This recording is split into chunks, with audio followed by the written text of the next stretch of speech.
Welcome everyone, this is On Just Restart, and today we're going to be talking about even more changes that have been confirmed for Skyward Sword HD, including the ability to use your camera freely. So you know how most 3D, third-person action-adventure games have a camera where you can move it around and control it with the right stick, including previous Zelda games such as Twilight Princess and Wind Waker?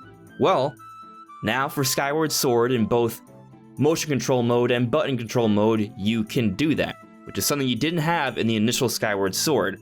So we've gotten this big improvement along with a few others. We're going to be talking about all of these changes and what it sort of suggests for the game as a whole.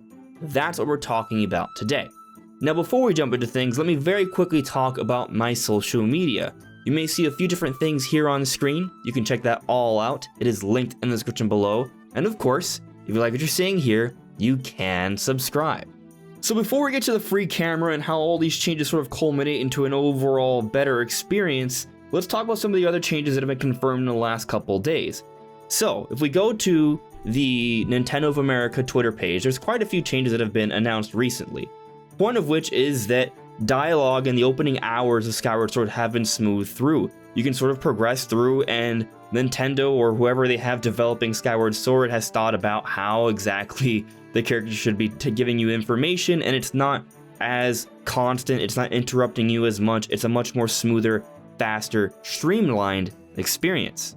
But then just a day later, Nintendo confirmed that autosaves are a thing. Now we had seen a hint of that in the quality of life trailer, but Nintendo never specifically stated that we would actually have it. And not only does the game constantly autosave, but you can access 3 different files whenever you save at the main save checkpoints, those big sort of Lothwing statues. So that is a nice little feature that was not a part of the initial Skyward Sword.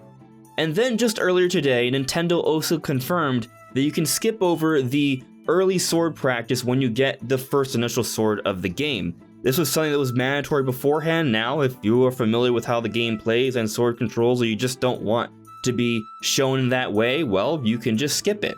So it really is seeming like Nintendo is doing a lot of things to speed up the gameplay, speed up the introduction, so you can really just jump into the experience as quickly and seamlessly as possible. But the big one, which hasn't been shown on any Nintendo of America or Western social media sites yet, is coming from the official Zelda Japanese Twitter. Here they say, now you can rotate the camera freely. How about looking at the world from various angles?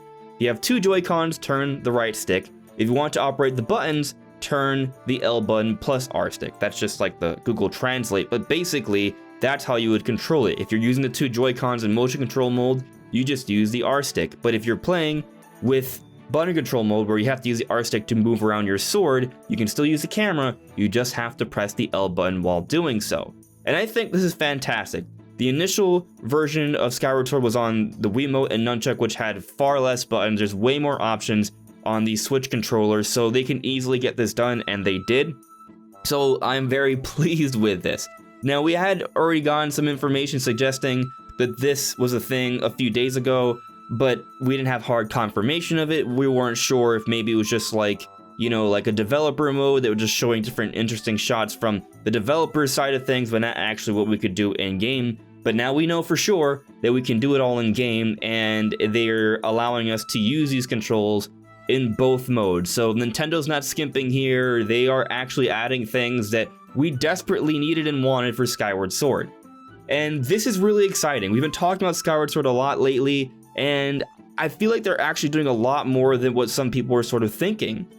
I didn't expect there to be a free camera mode. It's one of those things that I wanted, that I felt like made sense, because when I played Skyward Sword back in the day, there was always this desire to look at all the different angles and explore this beautiful world with the camera, but you were somewhat limited because you were not able to do that because of the limitations of the Wii. Not necessarily from a graphical perspective, but because of the Wiimote Nunchuck, there just wasn't enough options with the interface to have both motion controls, the ability to move around your character, and to look around. But on Switch, you have multiple accesses of control. There are a number of ways to do things, there are far more buttons, and it's now feasible. And now we can appreciate this game far more thanks to this seemingly simple addition, but it's actually a big deal because it's not something the game initially had. So now we're looking at a game that has been modernized in a number of different ways. There is autosave now, which is not something that previous Zelda games had. You had to always save when you chose to save, or you would find checkpoints like in Skyward Sword. And Skyward Sword had some sort of weird oddities because of the choices they made, like lacking a free camera. Now you have that, so you can appreciate this world far more, and the game does look a lot better thanks to the HD visuals and the improved frame rate. So all of that is a massive improvement in my opinion. But then going back to the number of additional quality of life changes they've recently announced, how they're smoothing out a lot of the things in the beginning of the game to speed up the gameplay. All of this is exciting because it's sort of suggesting that they're not trying to hold your hand this time around. That was something that was a big deal during the Wii era. A lot of Nintendo games were trying to hold your hand, make it easier. There was just an abundance of ways to make the game easier for yourself, an abundance of tutorials back during the Wii era as a whole, because back then Nintendo was trying to sort of bridge the gap between casuals who didn't play video games except for Wii Sports and core gamers, and I don't think it really worked out in the long run. But now that Skyward Sword's being brought to the modern era, they are doing away with all that hand-holdy business, and the game is far more streamlined now. It's seeming a lot more like a product that is deserving of the Zelda brand and something that's very similar to Breath of the Wild. Now, I'm not saying it's an open-style game, but Breath of the Wild was not a hand-holdy game either. It's more in line with that. And before people jump on me with what I just previously said, Skyward Sword was always a good Zelda game, but I just mean in terms of it comparing to Breath of the Wild, it's sort of matching up to that, so when a lot of Breath of the Wild fans come to play this game for the first time, there will be elements of it that feel far more similar as opposed to the initial release. So this is great news. The game will not treat you like a baby. The game will be a smoother, more streamlined experience, and you're going to be able to appreciate it far more thanks to that free camera, thanks to that 60 frames per second, thanks to those HD visuals. And I gotta tell ya, I am very excited for this game. These are some pretty nice improvements, and it's just kind of amazing that Nintendo would not showcase some of these improvements from the get-go. They've waited. We're only learning about the free camera now. The game comes out in half a week. Why would they do that? I don't know. Maybe it's some sort of interesting marketing ploy.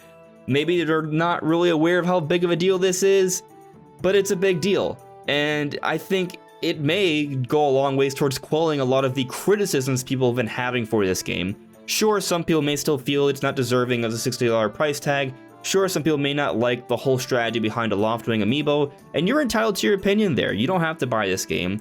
But it is also becoming clear that more effort has been put into Skyward Sword HD than Nintendo initially let on. And perhaps there will be more, because we're getting news every single day about this game, and we still have a few days left, so what's next? I guess we'll find out soon. Anyways, everyone, this is On Just Restart. Thank you so much for listening and watching, and I'll see you all really soon. Take care.